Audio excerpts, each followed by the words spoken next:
여러분이 일하는 내내 차는 주차장에서 쉬고 있는데요. 출퇴근에 하루 평균 한두 시간만 운행하는 차는 하루 종일 카센터에 갈 여유 시간이 있습니다. 미핑. 오늘은 국내 투자 이슈가 있었던 요즘 뜨는 사업 아이템 베스트 3를 살펴보도록 하겠습니다.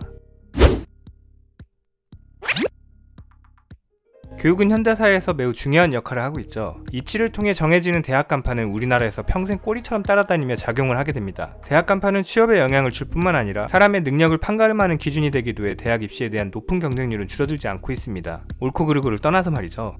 하지만 아직까지 대학 입시는 부모의 경제력에 의해 크게 의존하는 불공정한 면이 있었는데요. 비싼 사교육으로 인해 특혜를 받은 부유층 자녀들은 비교적 높은 확률로 소위 말하는 좋은 대학에 들어가고 있습니다. 물론 엄청난 의지와 노력만으로도 잘 되는 사람이 있지만 말이죠. 페이스메이커는 온라인 기반 입시 컨설팅 프로그램입니다. 수시에 학생부 종합전형을 통해 대학 입시를 위한 1:1 맞춤 컨설팅 서비스를 제공하는데요. 올해 2월 출시된 페이스메이커는 서울대학교 경제학부에 재학 중인 신다민 대표를 주축으로 설립됐습니다. 페이스메이커의 컨설턴트는 100% 서울대학교의 학생부 종합전형으로 합격한 사람들로 구성돼 전문성을 더하고 있는데요. 수시 전형의 노하우가 반영된 맞춤 서비스가 페이스메이커의 핵심입니다. 자체 개발한 첨삭 모듈을 활용해 첨삭지도 등 학생들에게 온라인으로 학습 콘텐츠, 학습 관리 시스템을 제공하고 있습니다. 이외에도 서울대 합격생 생활기록부, 추천도서, 쪽집게 강의, 자기소개서 첨삭 및 컨설팅 등으로 다른 입시 컨설팅과 차별화함으로써 저렴한 비용으로 더 많은 학생들에게 입시의 문턱을 낮춰주고 있습니다. 페이스메이커는 2019년 창업했고요. 이번에 뉴패러다임 인베스트먼트로부터 비공개로 시드 투자를 유치했습니다.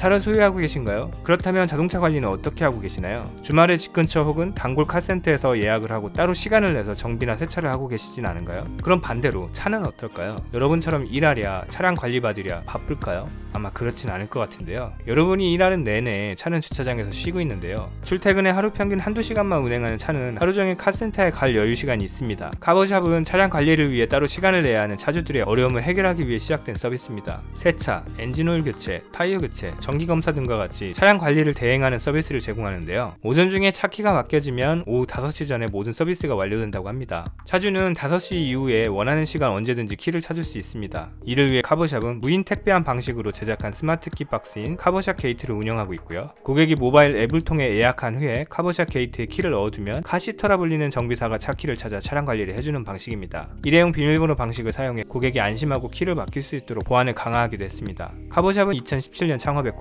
이번에 더 벤처스 등으로부터 비공개로 시드 투자를 유치했습니다. 우리나라 미용산업은 연 8조 원대 규모라고 하는데요. 미용사업은 다른 사업과 마찬가지로 폐업률이 굉장히 높습니다. 미용실 창업 20% 이상이 1년을 버티지 못하고 문을 닫는다고 하는데요. 창업 비용을 생각하면 임대료, 인테리어, 미용기구 등 적게는 수천만 원에서 수억 원까지도 이른다고 합니다. 폐업하게 되면 이 모든 비용이 다 손해로 남게 되는데요. 로이는 이런 리스크를 줄이기 위한 공유 미용실 스타트업입니다. 미용실 창업을 원하는 헤어 디자이너를 대상으로 초기 창업 비용 부담을 획기적으로 낮춰주고 있는데요. 미용실의 공간과 시설을 공유하고 비용은 나눠서 분담하다 보니 개인이 감당해야 할 부담을 줄일 수 있게 됩니다. 또한 독립형 미용 공간이 마련돼 디자이너와 고객들로부터 좋은 반응을 얻고 있는데요. 특히 요즘은 팬데믹이 장기화되면서 비대면에 대한 수요가 높아졌고 분리가 가능한 독립형 공간의 영향으로 매출이 안정적으로 증가하고 있다고 합니다. 로이는 불균형한 미용 산업의 효율성을 강화하고 지속 가능한 미용 생태계를 조성하는 것을 지향하고 있는데요. 창업을 꿈꾸는 헤어 디자이너라면 처음부터 큰돈을 투자해서 단독으로 창업하기보다는 로이와 같은 공유 미용실을 통해서 프리토타이핑 개념으로 먼저 해보는 것도 좋겠죠. 로이는 2017년 창업했고요. 이번에 프라이머 등으로부터 비공개로 프리시리즈 A 투자 유치를 했습니다. 네, 오늘은 여기까지 하겠고요. 오늘 보신 비즈니스 모델이 창업 아이디어를 떠올리는데 생각의 재료가 되어지기를 바라겠습니다. 소자본 창업, 스타트업, 요즘 뜨는 사업 아이템 외에도 다양한 창업 정보가 궁금하신 분은 지금 미핑 캠퍼스에서 만나보세요. 감사합니다.